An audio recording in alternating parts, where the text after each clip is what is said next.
بسم اللہ الرحمن الرحیم قال النبی صلی اللہ علیہ وسلم فرض رسول اللہ صلی اللہ علیہ وسلم زکوٰۃ الفطر طہرۃ للصائم من اللغو والرفث۔ آپ علیہ الصلاۃ والسلام نے زکوٰۃ یعنی ایک تو فرض زکوٰۃ ہے اور ایک فطر ہے جس کو ہم صدقہ فطر کہتے ہیں جو واجب ہے، اس کو بھی لازمی قرار دیا ہے۔ حضرت ابن عباس رضی اللہ تعالیٰ عنہ اس کے راوی ہیں، اور ابو داؤد شریف کی یہ روایت ہے کہ آپ علیہ الصلاۃ والسلام نے صدقہ فطر کو واجب اور ضروری کیوں قرار دیا؟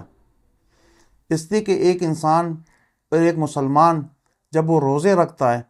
پورے مہینے وہ اللہ تعالیٰ کی عبادت کرتا ہے اور اللہ تعالیٰ کے حکم کی بجاآوری کرتے ہوئے وہ پورے مہینے روزے رکھتا ہے، صبح صادق سے لے کر غروب آفتاب تک اللہ تعالیٰ کا حکم سمجھتے ہوئے روزے کا حکم اور روزے کا عمل وہ پورا کرتا ہے،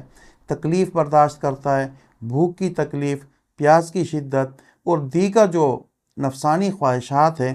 اپنے آپ کو اس سے روکے رکھتا ہے۔ یہ ایک مجاہدے والی کیفیت ہوتی ہے اور پورے مہینے وہ یہ مجاہدہ کرتا رہتا ہے اللہ تعالیٰ کا حکم سمجھ کر،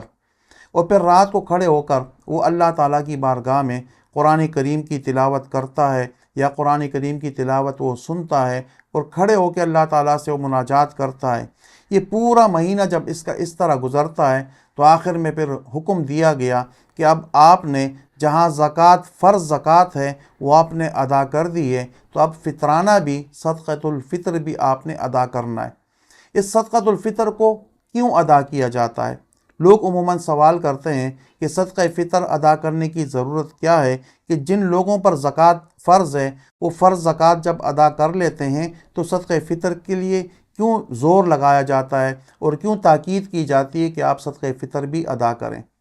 دیکھیے، آپ علیہ الصلاۃ والسلام کے ارشاد میں خود ہی آپ علیہ الصلاۃ والسلام نے فرمایا، حضرت ابن عباس رضی اللہ تعالیٰ عنہ فرماتے ہیں کہ آپ علیہ الصلاۃ والسلام نے فرمایا کہ صدقہ فطر ادا کیا کرو۔ اس سے کیا ہوگا؟ فرمایا طہرۃ للصائم، کہ اس سے روزے دار کی پاکی ہوتی ہے۔ روزے دار کی پاکی ہوتی ہے کس چیز سے؟ من اللغو والرفث سے، کہ جو اس سے روزے کی حالت میں کبھی اس نے بدزبانی کی ہوگی، روزے کی حالت میں کبھی اس کو غصہ آیا ہوگا، روزے کی حالت میں کبھی اس کے منہ سے اس قسم کے الفاظ نکلے ہوں گے جو کہ روزے کے لیے مناسب نہیں تھے، یا روزے والی تقوی اس کے روزے والی کیفیت کے وہ منافی تھے۔ اس لیے اس کو روزے دار کو اس باتوں سے جو کہ نازیبا باتیں تھیں، جو نامناسب باتیں تھیں، جو روزے کے ساتھ وہ اچھی نہیں لگتی تھی، وہ باتیں اس سے پورے مہینے سرزد ہوئی ہے، تو لہٰذا آخر میں جب یہ صدقہ فطر ادا کرے گا تو وہ جو چھوٹی موٹی کوتاہیاں اور غلطیاں کمیاں جو رہ گئی ہیں اس کو اللہ تعالیٰ اس سے کور کر لیں گے۔ اور دوسرا آپ نے فرمایا کہ اس سے مساکین کو فائدہ پہنچایا جاتا ہے، کہ مساکین کا اس سے بھلا ہو جاتا ہے۔ تو صدقہ فطر یہ کس لیے ادا کیا جاتا ہے؟ ایک تو صدقہ فطر دینے کی حکمت یہ ہے کہ انسان سے روزے میں جو چھوٹی موٹی غلطی کوتاہی ہو جاتی ہے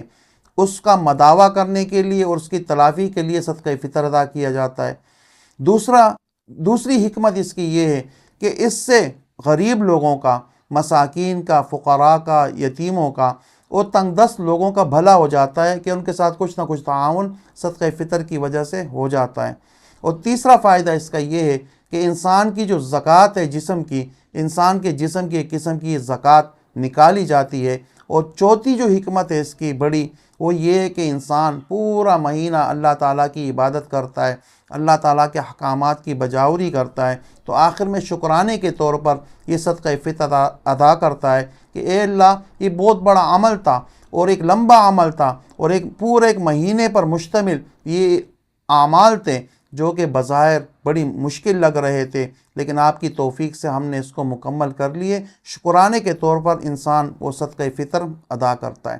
صدقہ فطر کتنا ادا کرنا چاہیے؟ تو صدقہ فطر 4 قسم کی چیزوں کا ادا کیا جاتا ہے، ایک کھجور، ایک کشمش، ایک جو اور ایک گندم۔ کھجور، کشمش اور جو، اس کے لیے جو معیار متعین کیا گیا ہے وہ 1 صاع کا ہے۔ 1 صاع پرانے زمانے میں ایک برتن ہوا کرتا تھا جس میں کھجور یا کشمش یا جو کو ڈال کر وہ صدقہ فطر ادا کیا جاتا تھا۔ آج کل اس کے حساب سے، اگر آج کل جو ہمارے کلو یا سیر کا حساب ہے، تو اس حساب سے ایک سا کا جو وزن بنتا ہے وہ 3.5 سیر یا 3.5 کلو بنتا ہے۔ یہ تین چیزیں، کھجور، کشمش اور جو، اگر یہ تین چیزیں کوئی ادا کرتا ہے تو ایک سا کے وزن کے برابر ادا کرے گا، جو آج کے حساب سے 3.5 سیر یا 3.5 کلو تقریباً بنتے ہیں۔ لیکن چونکہ عموماً گندم کو سامنے رکھ کر اور گندم کے حساب سے اور گندم کے وزن سے عموماً صدقہ فطر ہمارے ہاں ادا کیا جاتا ہے، تو گندم کا حساب وہ نصف سا ہے۔ نصف سا کا مطلب 1.25 کلو، کہ جب انسان گندم کے حساب سے اور گندم کے وزن کے حساب سے صدقہ فطر ادا کرے گا تو وہ 2.25 کلو گندم کے حساب سے وہ صدقہ فطر ادا کرے گا۔ تو اگر کشمش ہے، کھجور ہے، جو ہے، یہ تین چیزیں اگر اس حساب سے ادا کرنا ہے تو اس نے پھر ایک سا یعنی 3.5 کلو ادا کرنے، اور گندم کے حساب سے عموماً جو ادا کیا جاتا ہے تو گندم کے حساب سے نصف سا، آدھا سا، جو 2.25 کلو بنتا ہے۔ یہ صدقہ فطر کب ادا کیا جاتا ہے؟ صدقہ فطر انسان رمضان المبارک کے مہینے میں بھی ادا کر سکتا ہے، اور ادا کرنا بھی چاہیے۔ اس کی وجہ یہ ہے کہ غریب اور مستحق جو لوگ ہوتے ہیں، فقراء اور مساکین ہوتے ہیں، یتیم بیوائیں ہوتی ہیں، اگر انہوں نے عید کے لیے کوئی خریداری کرنی ہے، کوئی ضرورت ان کی ہے، وہ پوری کرنا چاہے، تو ان کو اگر یہ رقم پہلے سے مل جاتی ہے تو اپنی ضرورت پوری کر کے دیگر مسلمان بھائیوں اور بہنوں کے ساتھ وہ عید کی خوشیوں میں شامل ہو سکتے ہیں۔ لیکن اگر پھر بھی انسان نے رمضان المبارک کے مہینے میں ادا نہیں کیا تو عید الفطر کی نماز کے لیے جانے سے پہلے صدقہ فطر کا ادا کرنا ضروری ہے۔ اگر اس وقت کسی سے رہ گیا تو بعد میں بھی ادا کیا جا سکتا ہے، لیکن بہتر یہ ہے کہ عید الفطر کی نماز کی طرف، عیدگاہ کی طرف جانے سے پہلے صدقہ فطر ادا کر دیا جائے۔ صدقہ فطر کس کی طرف سے ادا کیا جاتا ہے؟ صدقہ فطر عموماً لوگ کہتے ہیں کہ جن لوگوں نے روزے رکھے ہیں وہی صدقہ فطر ادا کریں گے، جبکہ ایسی بات نہیں ہے۔